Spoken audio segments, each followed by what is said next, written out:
ओम शांति। आज 6 फरवरी 2025 के हम बाबा के अनमोल मधुर महावाक्य सुनेंगे। आज की मुरली से पहले गीत बजा है, तकदीर जगाकर आए हो। बाबा कहे तुम बाबा के पास आए हो अपनी श्रेष्ठ सतो प्रधान देवी देवता की तकदीर जगाने। बाबा कहे तकदीर भी कई प्रकार की होती है। किसी की तकदीर सतो प्रधान होती है, किसी की सतो रजो तमो होती है। लेकिन बाबा कहे तुम बच्चे अब अपनी श्रेष्ठ सतो प्रधान तकदीर बनाते हो ज्ञान और योग की शिक्षाओं से। साथ ही साथ बाबा कहे तुम बच्चे माली हो, बाबा बागबान है और बाबा बागबान आकर तुम बच्चों को सिखाते हैं कि कैसे कांटों को भी फूल बनाना है। जो फूल बनते हैं उनकी तकदीर श्रेष्ठ है। बाकी तो सारी दुनिया है ही कांटों का जंगल। बाबा कहे इस कांटों के जंगल को फूलों का बगीचा बनाना है और बागबान हमें जो श्रीमत देते हैं उस श्रीमत पर हमें सदा चलते रहना है। तो सुनते हैं आज के बाबा के अनमोल मधुर महावाक्य। ओम शांति। मीठे बच्चे, पुरानी दुनिया के कांटों को नई दुनिया के फूल बनाना है। यह तुम होशियार मालियों का काम है। आज की मुरली से प्रश्न है, संगम युग पर तुम बच्चे कौन सी श्रेष्ठ तकदीर बनाते हो? उत्तर, कांटे से खुशबूदार फूल बनना। यह है सबसे श्रेष्ठ तकदीर। अगर एक भी कोई विकार है तो कांटा है। जब कांटे से फूल बनो तब सतो प्रधान देवी देवता बनो। तुम बच्चे अभी 21 पीढ़ी के लिए अपनी सूर्यवंशी तकदीर बनाने आए हो। आज की मुरली से पहले गीत बजा है, तकदीर जगाकर आई हूं। ओम शांति। गीत बच्चों ने सुना, यह तो कॉमन गीत है क्योंकि तुम हो माली, बाप है बागबान। अब मालियों को कांटों से फूल बनाना है। ये अक्षर बहुत क्लियर है। भक्त आए हैं भगवान के पास। ये सब भक्तियां है ना। अब ज्ञान की पढ़ाई पढ़ने बाप के पास आए हैं। इस राजयोग की पढ़ाई से ही नई दुनिया के मालिक बनते हो। बाबा जो हम बच्चों को पढ़ाई पढ़ाते हैं, इसी पढ़ाई से हम नई दुनिया के मालिक बनते हैं। तो भक्तियां कहती है हम तकदीर बनाकर आए हैं, नई दुनिया दिल में सजाकर आए हैं। बाबा भी रोज कहते हैं कि स्वीट होम और स्वीट राजाई को याद करो। आत्मा को याद करना है। बाबा कहे स्वीट होम स्वीट राजाई को याद करना तो आत्मा को है। हर एक सेंटर पर कांटों से फूल बन रहे हैं। फूलों में भी नंबरवार होते हैं ना। शिव के ऊपर फूल चढ़ाते हैं। कोई कैसा फूल चढ़ाता, कोई कैसा। गुलाब के फूल और अक के फूल में रात दिन का फर्क है। यह भी बगीचा है। कोई मोतिये के फूल है, कोई चंपा के, कोई रतन ज्योत है, कोई अक के भी है। बच्चे जानते हैं इस समय सब है कांटे। ये दुनिया ही कांटों का जंगल है। इनको बनाना है नई दुनिया के फूल। इस पुरानी दुनिया में है कांटे, तो गीत में भी कहते हैं हम बाप के पास आए हैं पुरानी दुनिया के कांटे से नई दुनिया का फूल बनने। जो बाप नई दुनिया स्थापन कर रहे हैं, कांटे से फूल अथवा देवी देवता बनना है। गीत का अर्थ कितना सहज है। हम आए हैं तकदीर जगाने नई दुनिया के लिए। नई दुनिया है सतयुग। कोई की सतो प्रधान तकदीर है, कोई की रजो तमो है। कोई सूर्यवंशी राजा बनते हैं, कोई प्रजा बनते हैं, कोई प्रजा के भी नौकर चाकर बनते हैं। यह नई दुनिया की राजाई स्थापन हो रही है। स्कूल में तकदीर जगाने जाते हैं ना, यहाँ तो है नई दुनिया की बात। इस पुरानी दुनिया में क्या तकदीर बनाएंगे? तुम भविष्य नई दुनिया में देवता बनने की तकदीर बना रहे, जिन देवताओं को सभी नमन करते आए हैं। ऐसी श्रेष्ठ देवता की तकदीर बनाने आए हैं। हम ही सो देवता पूज्य थे, फिर हम ही पुजारी बने हैं। 21 जन्म का वर्षा बाप से मिलता है, जिसे 21 पीढ़ी कहा जाता है। पीढ़ी वृद्ध अवस्था तक को कहा जाता है। बाप 21 पीढ़ी का वर्षा देते हैं, क्योंकि युवा अवस्था में व बचपन में बीच में अकाले मृत्यु कभी होता नहीं। इसलिए फुल वृद्ध अवस्था तक की पीढ़ी मानी जाती। तो बाबा हमारी 21 पीढ़ी ऐसी श्रेष्ठ तकदीर जगा देते हैं। बाप 21 पीढ़ी का वर्षा देते हैं, क्योंकि युवा अवस्था में व बचपन में बीच में अकाले मृत्यु कभी होता नहीं। इसलिए उनको कहा जाता है अमर लोक। अमर लोक में कभी अकाले मृत्यु होती नहीं। यह है मृत्यु लोक, रावण राज्य। यहाँ हर एक में विकारों की प्रवेशता है। जिसमें कोई एक भी विकार है तो कांटे हुए ना। बाबा कहे कोई एक भी विकार है तो कांटे हुए ना।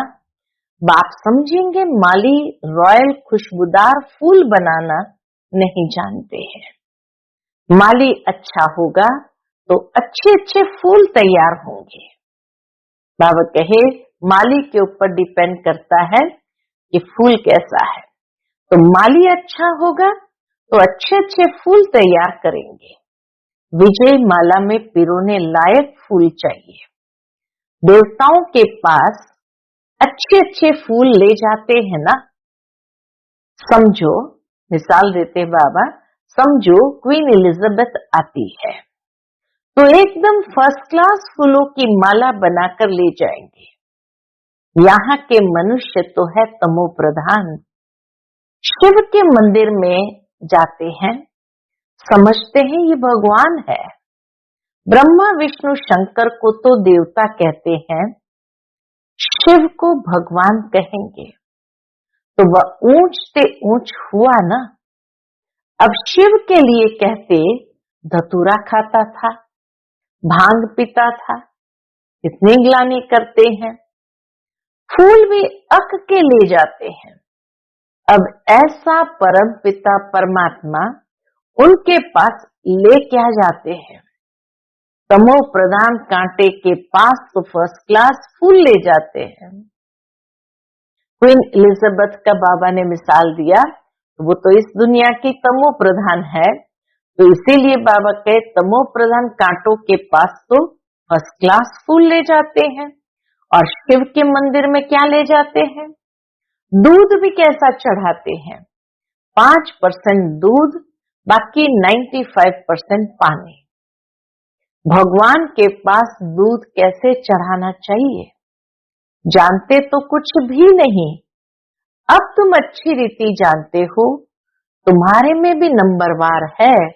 जो अच्छा जानते हैं उनको सेंटर का हेड बनाया जाता है। सब तो एक जैसे नहीं होते, बल पढ़ाई एक ही है। मनुष्य से देवता बनने की ही एम ऑब्जेक्ट है, परंतु टीचर तो नंबरवार है ना। विजय माला में आने का मुख्य आधार बाबा कहे विजयी माला में आने का मुख्य आधार क्या है? पढ़ाई। पढ़ाई तो एक ही होती है, उसमें पास तो नंबरवार होते हैं ना। सारा मदार पढ़ाई पर है।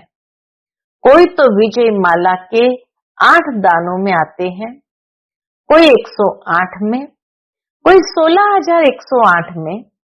सीजरा बनाते हैं ना, जैसे झाड़ का भी सीजरा निकालते हैं। पहले पहले 1 पत्ता, 2 पत्ते, फिर बढ़ते जाते हैं। यह भी झाड़ है, मनुष्य सृष्टि रूपी झाड़ है।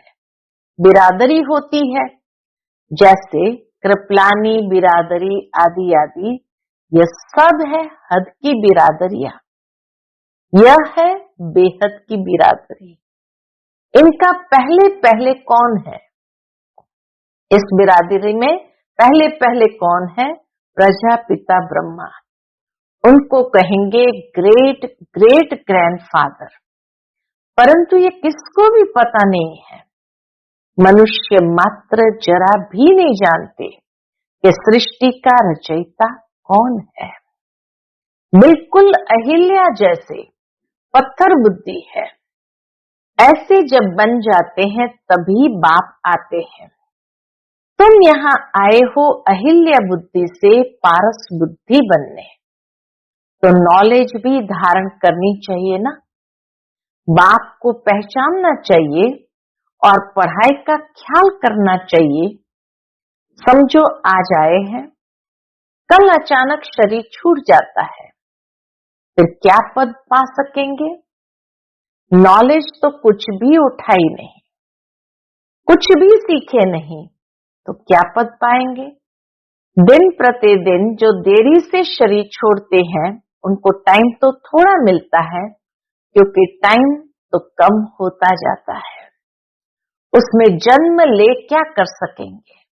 हाँ, तुम्हारे से जो जाएंगे तो कोई अच्छे घर में जन्म लेंगे, संस्कार ले जाते हैं, तो वह आत्मा झट जाग जाएगी, शिव बाबा को याद करने लगेगी। संस्कार ही नहीं पड़े हुए होंगे तो कुछ भी नहीं होगा। इसको बहुत महीनता से समझना होता है। माली अच्छे अच्छे फूलों को ले आते हैं तो उनकी महिमा भी गाई जाती है। फूल बनाना तो माली का काम है ना। ऐसे बहुत बच्चे हैं जिनको बाप को याद करना आता ही नहीं है। तकदीर के ऊपर है ना, तकदीर में नहीं है तो कुछ भी समझते नहीं। तकदीरवान बच्चे तो बाप को यथार्थ रीति पहचान कर उन्हें पूरी रीति याद करेंगे। बाप के साथ नई दुनिया को भी याद करते रहेंगे।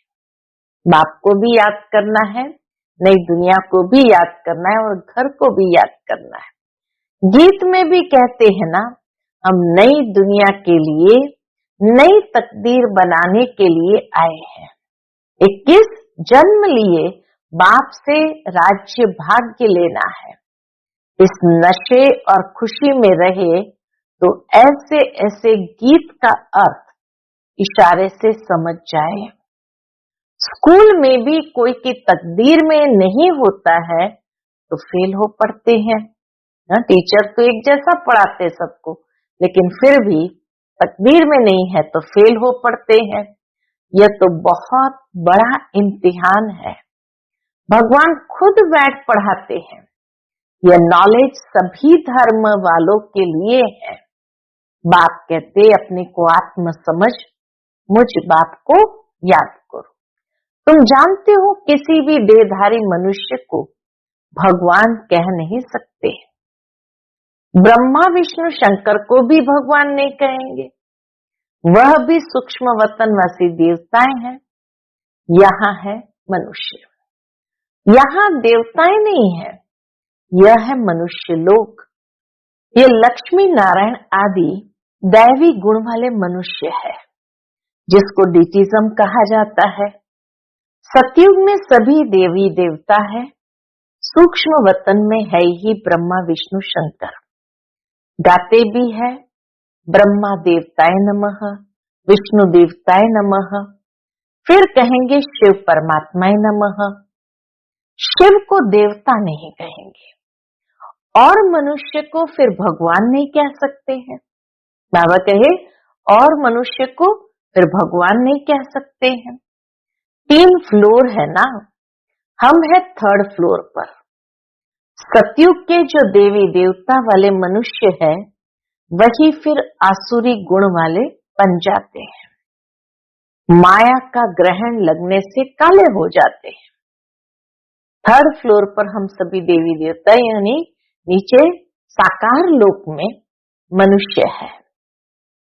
फिर जैसे ही ऊपर जाते हैं अर्थात द्वापर युग में जाते हैं, सीढ़ी ऊपर जाते हैं, तो द्वापर युग में फिर भी सेमी होते हैं और सतयुग के अंदर संपूर्ण देवता होते हैं। तो 3rd फ्लोर हो गया। सतयुग के जो दैवी गुण वाले मनुष्य है वही फिर आसुरी गुण वाले बन जाते हैं, माया का ग्रहण लगने से काले हो जाते हैं। जैसे चंद्रमा को भी ग्रहण लगता है ना, वह है हद की बातें, यह है बेहद की बात। बेहद का दिन बेहद की रात है, गाते भी है ब्रह्मा का दिन और रात। तुमको अभी एक बाप से ही पढ़ना है, बाकी सब कुछ भूल जाना है। बाप द्वारा पढ़ने से तुम नई दुनिया के मालिक बनते हो। यह सच्ची सच्ची गीता पाठशाला है। पाठशाला में हमेशा नहीं रहते। मनुष्य समझते हैं भक्ति मार्ग भगवान से मिलने का मार्ग है। जितना बहुत भक्ति करेंगे तो भगवान राजी होगा और आकर फल देगा। ये सब बातें तुम ही अब समझते हो। भगवान एक है जो फल अभी दे रहा है। जो पहले पहले सूर्यवंशी पूज्य थे उन्होंने ही सबसे जास्ती भक्ति की है, वही यहाँ आएंगे। तुमने ही पहले पहले शिव बाबा की अव्यभिचारी भक्ति की है, तो जरूर तुम ही पहले पहले भक्त ठहरे। फिर गिरते गिरते तमो प्रधान बन जाते हो। आधा कल्प तुमने भक्ति की है, इसलिए तुमको ही पहले ज्ञान देते हैं। तुम्हारे में भी नंबरवार है। तुम्हारी इस पढ़ाई में यह बहाना नहीं चल सकता कि हम दूर रहते हैं इसलिए रोज नहीं पढ़ सकते हैं। कोई कहते हैं हम 10 माइल दूर रहते हैं, तो बाबा क्या कहेंगे? इतना दूर रहते हैं तो रोज पढ़ाई के लिए नहीं आ सकते। तो बाबा क्या कहते? अरे बाबा की याद में तुम 10 माइल भी पैदल करके जाओ तो कभी थकावट नहीं होगी। कितना बड़ा खजाना लेने जाते हो। तीर्थों पर मनुष्य दर्शन करने के लिए पैदल जाते हैं, कितना धक्का खाते हैं। यह तो एक ही शहर की बात है। बाप कहते मैं इतना दूर से आया हूं, तुम कहते हो घर 5 माइल दूर है। वाह! बाबा कहे मैं इतना दूर से आया हूं और तुम कहते हो घर 5 माइल दूर है। वाह! खजाना लेने के लिए तो दौड़ते आना चाहिए। अमरनाथ पर सिर्फ दर्शन करने के लिए कहां कहां से जाते हैं। यहाँ तो अमरनाथ बाबा स्वयं पढ़ाने आए हैं, तुमको विश्व का मालिक बनाने आए हैं। तुम बहाना करते रहते हो। बाबा को आश्चर्य रहता है, इतना दूर से अमरनाथ बाबा स्वयं पढ़ाने आए, तुमको विश्व का मालिक बनाने आया हूं और तुम बहाना करते रहते हो। सवेरे अमृत वेले तो कोई भी आ सकते हैं, उस समय कोई डर नहीं है, कोई तुमको लूटेंगे भी नहीं। अगर कोई चीज जेवर आदि होंगे तो छीनेंगे।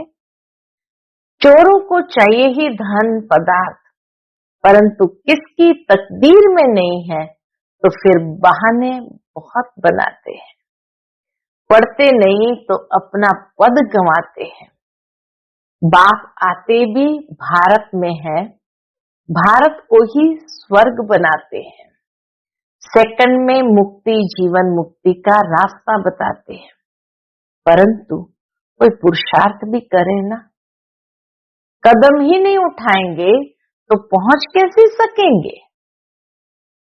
तुम बच्चे समझते हो कि यह है आत्माओं और परमात्मा का मेला। बाप के पास आए हैं इसलिए स्वर्ग का वर्षा लेने। नई दुनिया की स्थापना हो रही है। स्थापना पूरी हुई और विनाश शुरू हो जाएगा। यही वही महाभारत की लड़ाई है। अब कहे ये वही महाभारत की लड़ाई है ना। अच्छा, मीठे मीठे सिकिलदे बच्चों प्रति माता पिता बाप दादा का याद प्यार और गुड मॉर्निंग। रूहानी बाप की रूहानी बच्चों को नमस्ते। हम सभी रूहानी बच्चों की रूहानी माता पिता बाप दादा को याद प्यार, गुड मॉर्निंग और नमस्ते। नमस्ते, शुक्रिया बाबा, शुक्रिया। आज की मुरली से धारणा के लिए मुख्य सार है। पहली पॉइंट, बाप जो ज्ञान का खजाना दे रहे हैं उसको लेने के लिए दौड़ दौड़ कर आना है।